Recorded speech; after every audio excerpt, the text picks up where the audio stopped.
천미예수님, 매일 강론으로 올리는 집사 파더입니다. 오늘은 2020년 11월 17일 연중제 33주간 화요일입니다. 오늘 일독서의 내용은 요한 묵시록 3장 1절부터 6절, 14절부터 22절의 말씀입니다.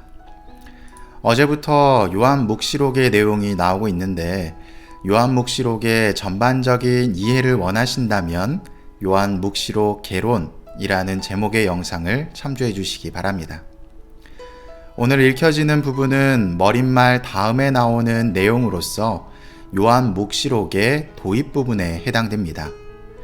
1장 9절부터 3장 22절까지를 도입부라고 이야기하는데 여기서는 요한이라는 인물이 왜 요한 묵시록을 썼는지에 대해서 환시를 통해 설명하고 있습니다.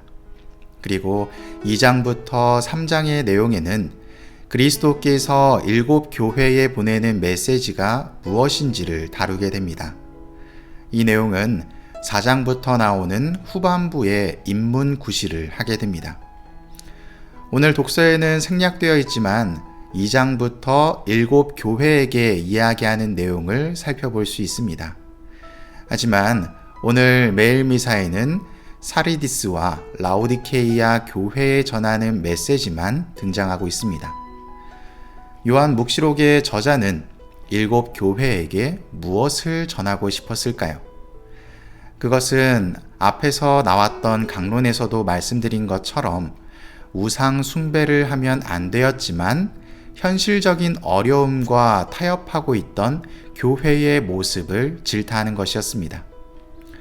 그리고 소아시아의 7 교회에게 그 내용을 전하면서 자신처럼 로마에게 고개 숙이지 않고 떳떳하게 그리스도를 믿는 신앙을 드러내고 있는 소수의 사람들에게 용기와 희망을 주며 그들이 올바른 길을 걷고 있음을 드러내기 위함이었습니다.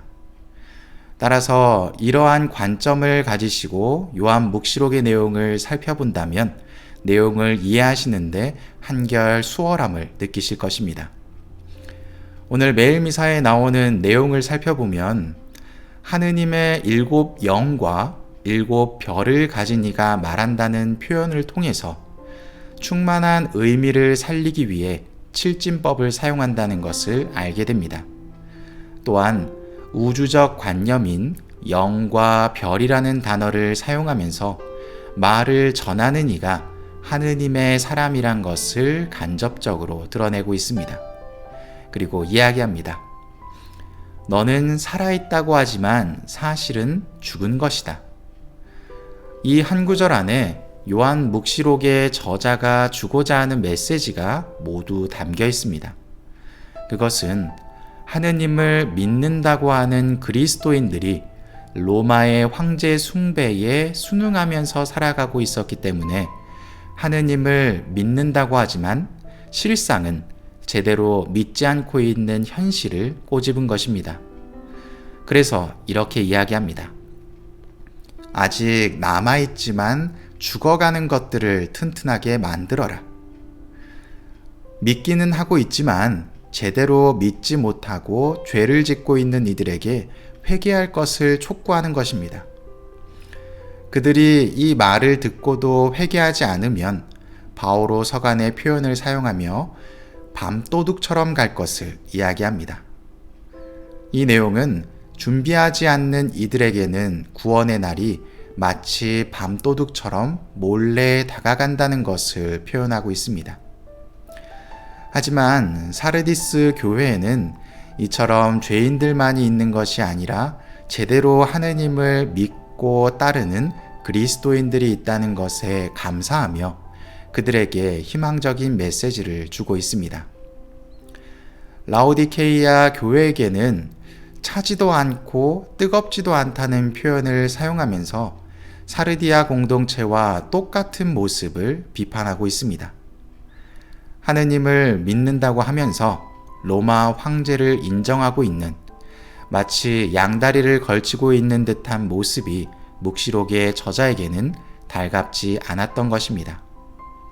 그러면서 그들에게도 불로써 죄를 지워버리고 흰옷을 입어 다시 깨끗해지며 눈을 떠서 제대로 볼 수 있기를 명하고 있습니다. 그리고 이야기합니다. 하느님을 믿는다고 하면서 양다리를 걸치며 안위를 살피는 것이 아니라 자신의 신앙을 올바르게 지켜나가도록 독려합니다. 오늘 복음은 루카복음 19장 1절에서 10절의 말씀입니다. 우리가 잘 알고 있는 자케오라는 세관장에 대한 이야기입니다. 자케오 복음은 그 자체로 담고 있는 주제가 있습니다.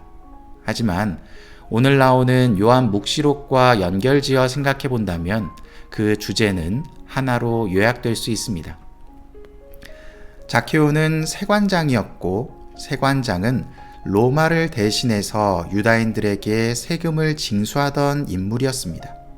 즉, 유다인이지만 로마의 일을 하는 모습을 통해서 오늘 묵시록에 나오는 7 교회의 사람들과 동일한 모습을 취하고 있다는 것을 알게 됩니다. 이러한 관점으로 자케오를 바라보면 오늘의 전례문이 우리에게 주고자 하는 메시지는 명확해집니다. 자케오는 돌무화과 나무로 올라가서 예수님을 어떻게든 보려 했고, 보고 난 이후에는 예수님께서 자케오의 집에서 식사를 하기를 권하십니다. 그리고 그 자리에서 자케오는 고백합니다. 보십시오, 주님. 제 재산의 반을 가난한 이들에게 주겠습니다. 그리고 제가 다른 사람 것을 횡령하였다면 내 곱절로 갚겠습니다. 자케오는 명확한 노선을 정한 것입니다. 그리스도를 믿는 유다인으로 살지, 로마의 종으로 살지. 이 선택을 통해서 자케오는 그리스도를 통해 구원을 약속받습니다. 우리에게도 이러한 선택의 순간이 다가옵니다. 우리의 인생은 선택의 연속이기 때문입니다. 세상적인 가치와 신앙적 가치의 충돌 속에서 나의 이익을 위해, 나의 안위를 위해 선택하고 살아온 우리의 삶을 돌아봅시다. 물론 이러한 선택이 잘못된 것은 아닙니다. 세상에서 살아가는 것은 나를 위해서 선택해야 되는 것이 필요하고, 때로는 그 선택을 우선해야 될 때도 있습니다. 그러나 우리는 신앙인이기 때문에 경제적 관점이나 사회적 관점으로 모든 것을 선택하는 것이 아니라 그리스도의 관점으로 바라보려 노력해야 됩니다. 남들과 같다면 우리가 신앙인인 이유가 없겠죠. 항상 올바른 선택을 할 수는 없지만 어떤 선택의 순간이 우리에게 주어진다면 그리스도를 선택할 수 있는 용기도 우리 안에 존재했으면 좋겠습니다. 사랑합니다.